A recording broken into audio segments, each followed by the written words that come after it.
네, 방금 전에 시장 흐름 보신 것처럼 투자 심리가 쉽게 살아나지는 못하고 있는 우리 시장입니다. 아시아 증시 안에서도 좀 우리 증시가 가장 약한 모습 계속 나오고 있는 상황인데요. 그리고 중국의 작년 경제 성장률이 8.1%에 그쳤다라는 소식이 전해졌습니다.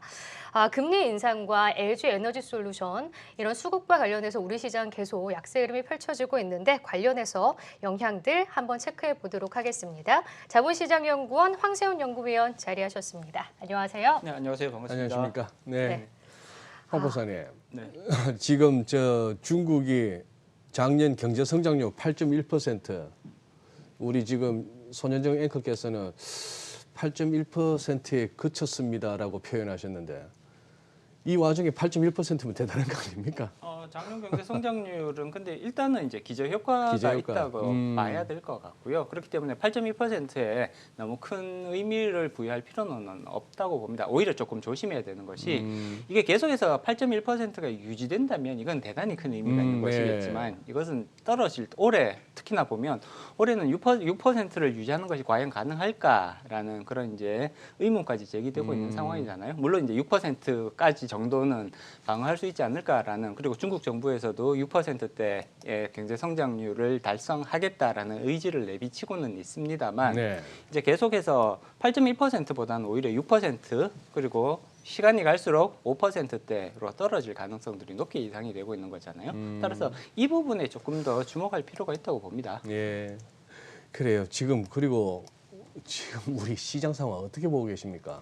일단 상반기까지는 상당히 안 좋은 장세라고 평가를 해야 될 것 같아요. 상반기? 네, 상반기까지는 지금 보시면 주변 환경, 시장 주변 환경은 사실 굉장히 시장에 대해서 안 좋은 쪽으로 지금 흘러가고 있거든요. 네. 주식시장으로 자금이 유입될 수 있는 그런 구조가 아니라 오히려 주식시장에서 자금이 빠져나가는 이런 구조들이 계속해서 이어질 걸로 예상이 됩니다. 작년, 그러니까 재작년, 작년까지 주가 상승의 가장 중요한 원동력이라고 보면 크게 두 가지로 요약해 볼 수가 있거든요. 첫 번째는 연준의 그 통화정책, 확장적인 통화정책, 유동성을 무제한으로 공급을 했었죠. 그리고 또 여기에 맞춰서 기업 실적이 개선되는 모습을 뚜렷하게 보여줬단 말이에요. 작년도의 기업 실적 개선세는 2020년도랑 비교를 해봐도 사실 굉장히 뚜렷한 기업 실적의 개선세들이 작년에 나타났단 말이에요. 이런 두 가지 요소가 합쳐지면서 주가 상승을 견인을 했다면 올해는 이 두 가지가 다 작년에 비해서는 굉장히 안 좋은 쪽으로, 특히나 통화 정책을 보면 굉장히 안 좋은 쪽으로 지금 가고 있단 말이에요. 그리고 통화 정책이 이렇게 변곡점을 지날 때 계속해서 상승할 때 계속 이 시장 환경이 안 좋아지는 것이 아니라 특히나 안 좋은 시점은 변곡점을 지날 때거든요.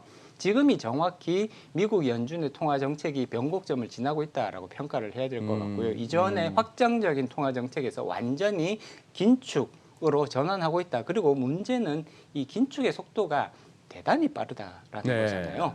테이퍼링이 이렇게 빨리 종료될 것이라고 예상하기가 힘들었고요. 제가 평가하기에도 테이퍼링의 속도가 너무 빠른 게 아닌가라는 우려가 들 정도거든요.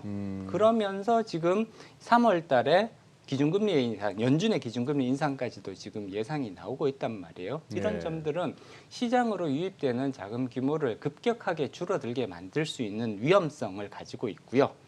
그리고 올해 이제 이런 것들을 만약에 기업 실적이 충분히 개선되는 모습을 보여주면 극복을 해낼 수가 있을 텐데 올해 우리나라 경제 성장률 전망은 보면 3% 정도 지금 나오고 있고요.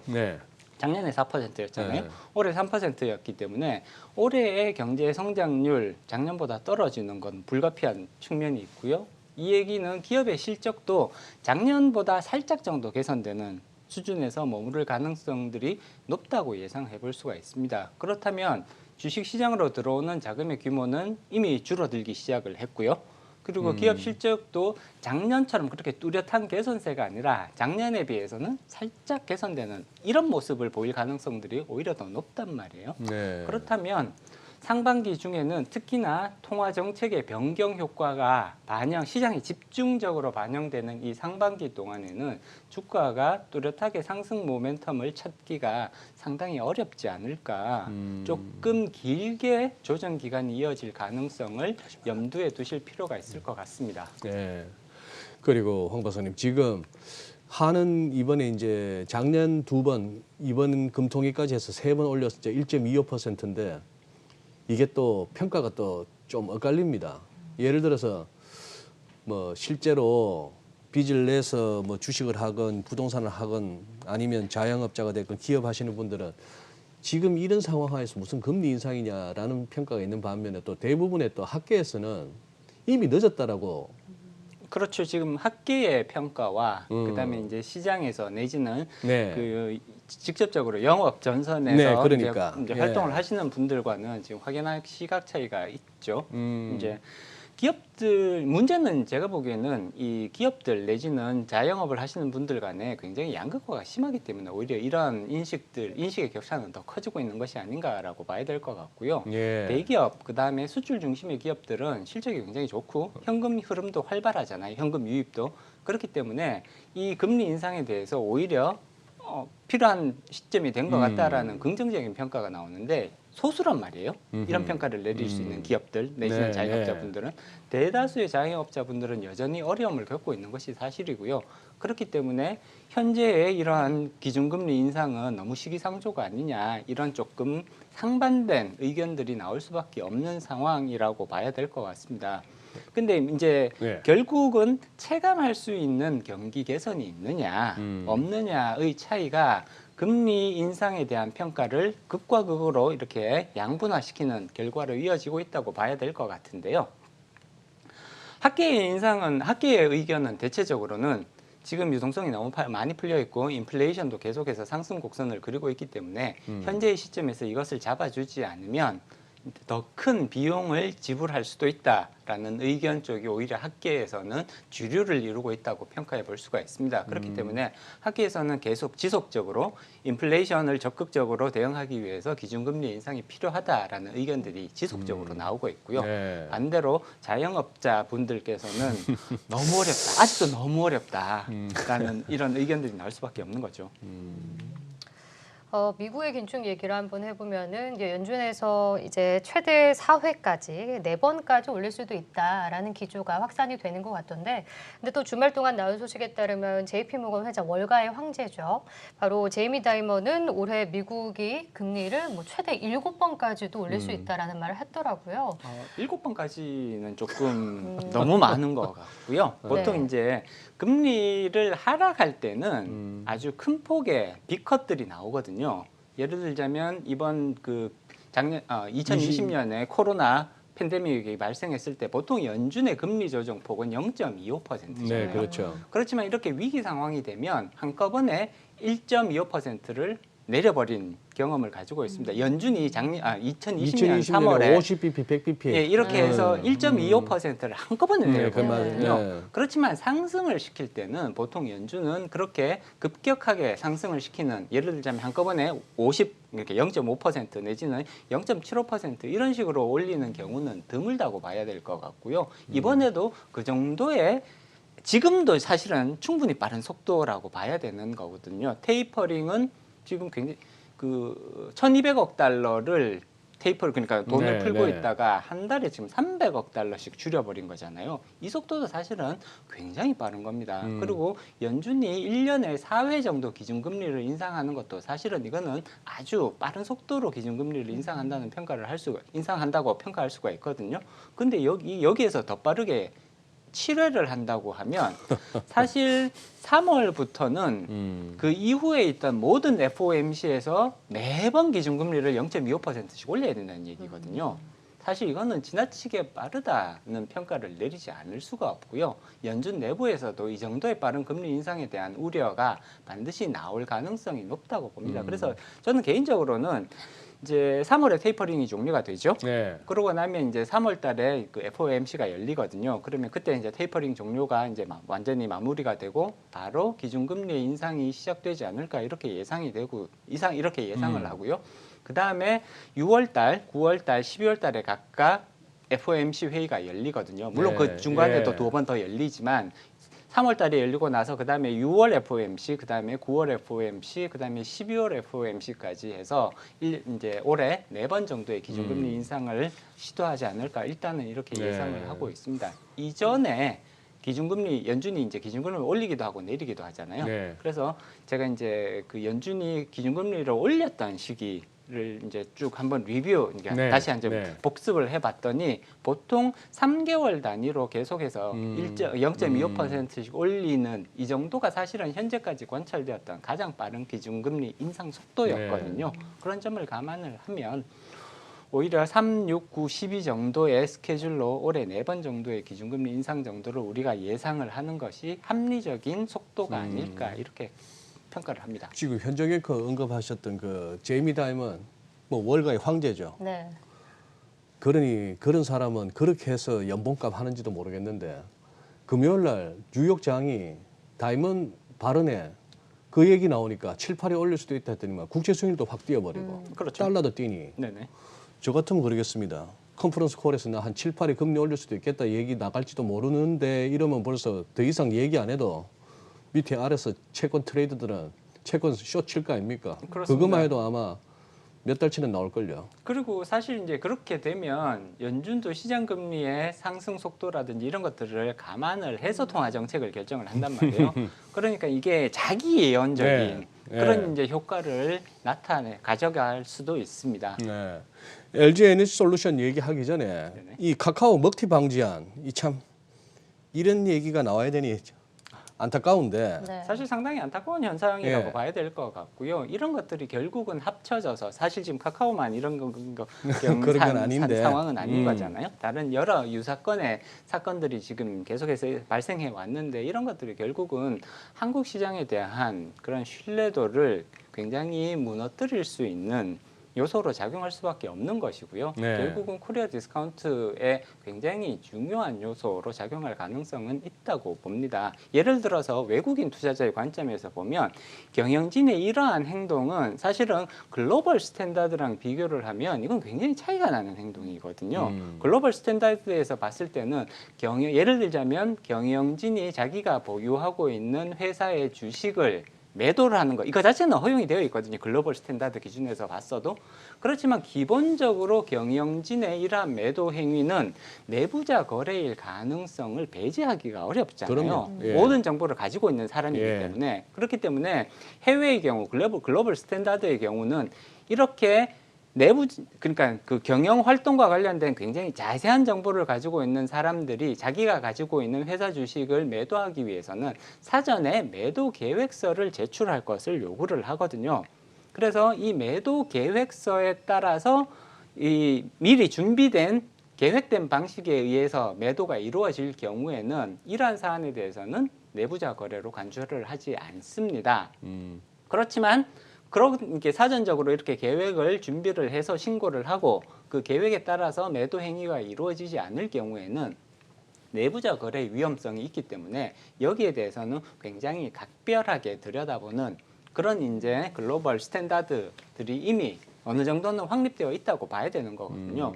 따라서 글로벌 스탠다드의 관점에서 보면 우리 국내 이런 이제 대기업의 이런 경영진의 이러한 매도 행위들은 사실은 스탠다드랑은 사실 굉장히 괴리감이 있는 행위들이란 말이에요. 실망감을 표출할 수밖에 없다는 거예요. 따라서 이러한 행위들이 시장에 충격을 줄 수 있다라는 점, 특히나 경영진의 매도는 이것이 현재의 주가가 고점일 가능성을 시사를 하는 거잖아요. 네. 그렇기 때문에 시장에 충격을 줄 수 있다라는 점들을 반드시 이해를 하고 경영진들은 이러한 시장 충격이 최소화될 수 있는 방향이 무엇인지 어떠한 방법이 있는지를 사전적으로 깊이 고민을 해서 거기에 맞춰서 계획된 방식으로 이런 것들을 하고 그다음에 신고도 하고 이런 모습들이 반드시 필요하다고 볼 수 있습니다. 그렇죠. 뭐 일개 회사의 경영자까지 가면서도 먹튀하고 싶은 거는 사람의 어쩔 수 없는 본성인가 봅니다. 참 잡아줘야 되는데. 네. 그래서 카카오 주가 흐름을 보면은 원래 이제 20만 원 간다라는 말이 뭐 작년 하반기쯤에 있었는데 지금 주가 흐름이 10만 원 아래에서 계속 움직이고 있습니다. 근데 계속 이제 투자 심리가 위축되는 건 어쩔 수 없는 것 같은데요. 이제 카카오 주가 향방은 좀 어떻게 봐야 될까요? 일단은 현재로서는 호재보다는 악재가 더 많다고 평가를 해볼 수가 있습니다. 가장 지금 이제 시장에서 계속해서 이제 제기되고 있는 부분은 사실상 시장 독점력에 관련된 부분이거든요. 빅테크 기업들이 시장에 대한 독점력 내지는 지배력을 점점 더 강화하고 있는 모습들이 관찰이 되고 있고요. 여기에 대한 우려가 뚜렷하게 제기되고 있습니다. 우리나라에서만 제기되는 것이 아니라 이거는 글로벌한 현상이거든요. 지금 빅테크 기업들, 글로벌 빅테크 기업들의 시장 지배력은 사실 굉장히 높은 수준까지 이미 올라가 있잖아요. 네. 그렇기 때문에 미국이나 유럽에서도 이러한 빅테크들의 독점력, 시장 지배력이 과도해지는 문제점들에 대해서 어느 정도의 규제는 필요한 것이 아니냐라는 목소리가 점점 더 강화되고 있고요. 미국도 상원과 하원에서 공통된 이런 목소리들이 나오고 있습니다. 우리나라에서도 비슷한 흐름들이 지금 조금씩 강화되는 그런 움직임들이 관찰이 되고 있고요. 시장 독점력에 대한 우려가 강화되고 있기 때문에 이런 것들은 결국은 카카오의 향후 성장성에 어느 정도 영향을 미칠 수 있는 이제 불안 요소로 작용할 가능성은 충분히 있다고 봐야 되는 거고요. 그리고 지금 이제 카카오는 사실은 이제 모회사 내지는 지주회사의 역할을 하고 있는 기업이라고 볼 수가 있을 텐데 지금 추가적으로 카카오가 가지고 있는 자회사들의 상장이 지금 예정되어 있단 말이에요. 그렇게 지금 물론 이제 카카오페이가 상장이 됐고 카카오뱅크가 상장이 되어 있는데 추가적으로 계속해서 자회사들이 지금 상장될 예정에 있습니다. 그렇게 되면 결국은 자회사가 상장되었을 때 모회사의 디스카운트는 굉장히 광범위하게 나타나는 현상이거든요. 특히 우리나라 시장에서는 이러한 현상들이 굉장히 뚜렷하게 나타납니다. 그러면 자회사의 상장이 계속해서 이어질수록 모회사인 카카오에 대한 디스카운트는 더 현실화될 가능성을 우리가 충분히 예상해 볼 수가 있는 거고요. 네. 이 부분은 투자자분들께서도 반드시 유의하실 필요가 있는 사안이라고 봅니다. 유의하셔야 되는 사항, 뭐 황 박사님 말씀 맞는 말씀입니다만 참 사후 약방문격입니다만 이 카카오 가지고 얼마나 많은 경제 채널과 유튜브가 그렇게 광분을 했고 이미 그 수직 상승하고 있는 그 주가에다 대놓고 그렇게 추천들을 해댔으니 뭐 이게 어제 오늘의 일도 아니고 증시에서는 10년 전이나 20년, 30년 전에 똑같은 일이 벌어졌습니다만 예. 그리고 황 박사님 지금 이 LG 에너지 솔루션 이 상장 전후에서 지금 뭐 수급이나 시장에 미칠 영향을 우리 박사님은 어떻게 보고 계세요? 일단 LG 에너지 솔루션은 단기적으로는 시장 수급에는 조금 부담이 될 수밖에 아무래도. 없습니다. 예. 일단 요번에 청약된 자금 보셔서 아시겠지만 1경 5천조라는 자금이 기관 청약에서만 이만큼 나온 거거든요. 그냥 뭐 써낸 숫자니까. 물론 그렇기는 예, 합니다만 이 얘기는 개인 투자자들에게 청약을 받았을 때 거기에서도 기록적인 자금이 몰릴 가능성이 높다는 예. 거잖아요. 그리고 특히나 기관들이 예를 들어서 기관들이 이렇게 자금을 써낼 때 기관들은 어느 정도 그러한 자금들을 확보할 수 있는 수단들을 미리 마련해 놔야 되는 거거든요. 그렇다면 이 LG 에너지 솔루션이 증시에 입성했을 때 특히나 굉장히 대규모 기업이기 때문에 코스피 200 지수에는 편입될 가능성이 또 상당히 높단 말이에요. 그럼 기관들은 LG 에너지 솔루션을 편입시켜야 되는 그런 상황을 충분히 예상해 볼 수가 있는 거고요. 그러한 자금을 사전적으로 조금 마련할 필요가 있거든요. 그렇다면 현재 가지고 있는 다른 종목들의 비중을 일부 축소를 하고 그다음에 LG 에너지 솔루션의 비중을 조금 늘리는 그래요. 이런 포지션 정리를 미리 해놔야 되는데 네. 그러면 당연히 다른 종목들에 대해서는 크지는 않겠습니다만 조금씩 매도 물량들이 나올 수밖에 없다라는 결론에 이를 수가 있는 거거든요. 네. 예. 안 그래도 지금 증시 상황이 계속해서 조정 장세를 이어가고 있는데 LG 에너지 솔루션이 상장을 하고 일정 기간이 지나면 충분히 안정화의 단계로 넘어갈 걸로 예상은 해볼 수가 있겠죠. 그렇지만 단기적으로 봤을 때는 LG 에너지 솔루션의 청약을 준비하기 위해서 자금들이 일시적으로 빠져나오는 그런 시기다 이렇게 말씀드릴 수 있을 것 같고요. 따라서 이런 것들은 단기적인 수급에 있어서는 부담 요소로 작용할 가능성이 높다고 봅니다. 예. 내일부터 아무래도 청약이기 때문에 뭐 네네. 금요일이라 오늘 파는 분들이 굉장히 많을 것 같아요. 네, 그렇습니다. 여기 청약 자금들을 일단 넣어야 되는 거잖아요. 지금 뭐 워낙에 뭐 눈먼 돈이 굴러당기는 시절이다 보니까 미국이나 한국이나 전 세계적으로 IPO 뭐 회사채 발행 역대급으로 이루어졌는데 지금도 올해도 마찬가지인 것 같고 이 잘못하면 이거 거의 이게 이제 사실은 제가 그렇게 비관주의자는 아닌데 네. 저는 올해보다 이제 내년도를 조금 우리가 걱정할 필요가 있다고 23년? 봅니다. 2023년, 특히 2023년 연말 정도가 되면 저는 네. 조금 우리가 굉장히 보수적으로 내지는 방어적으로 투자 전략을 가져가실 필요가 있다고 봅니다. 왜 그러냐 하면 지금 올해 예를 들어서 연준이 4번 기준금리를 인상을 하고 그다음에 내년에도 사실은 한 3번 정도는 할 것이다라는 전망들이 나오고 있잖아요. 네. 그러면 연준이 내년 연말까지는 7회에서 많으면 8회까지 기준금리 인상이 가능하단 말이에요.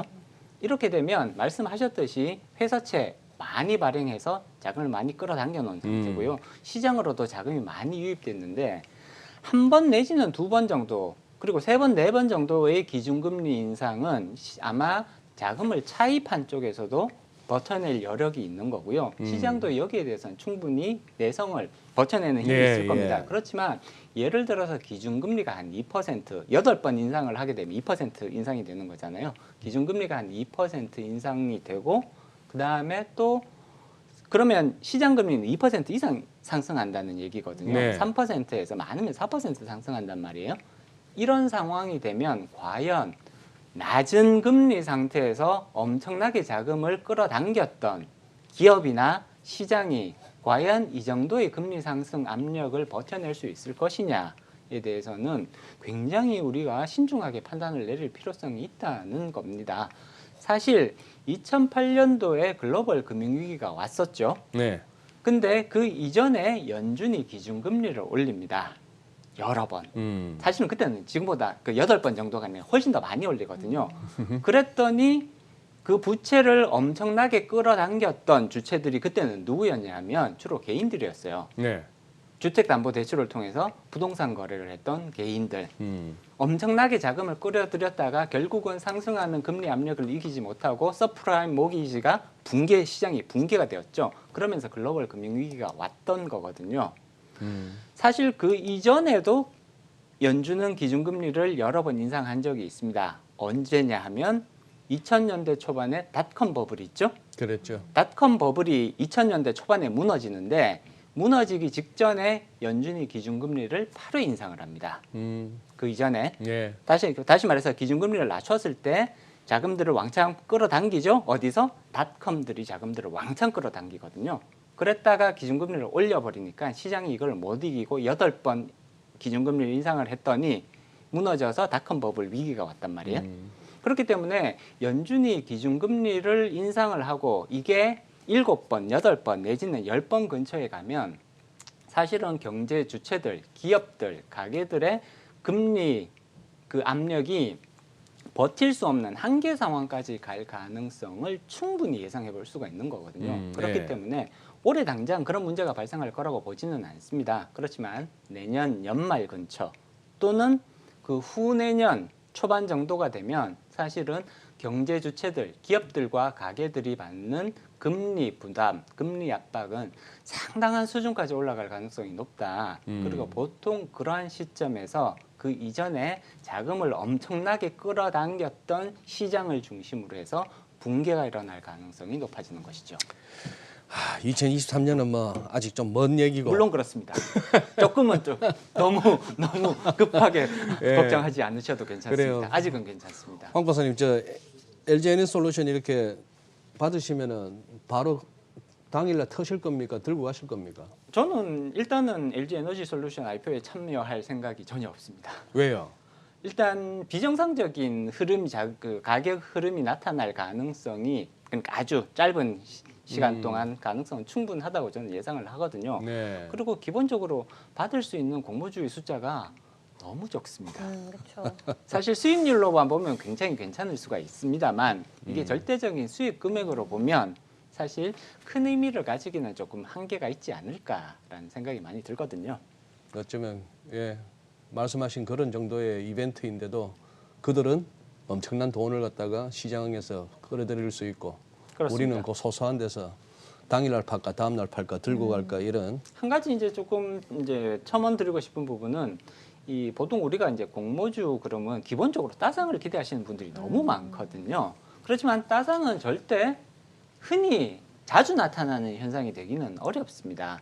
이전에 지금 우리가 이제 몇 개의 대여급 IPO들에서 따상이 나타난 적도 있지만 최근 들어서는 따상이 안 나타나고 있거든요. 네. 오히려 이게 훨씬 더 일반적인 모습이라는 거, 투자자분들도 이번에 자금이 많이 몰릴 가능성은 높습니다만 그렇다고 해서 이것이 따상을 담보하지는 않는다는 거는 반드시 좀 이해를 하셨으면 좋겠습니다. 예, 오늘은 여기서 줄이도록 하겠습니다. 고맙습니다. 네, 고맙습니다. 네.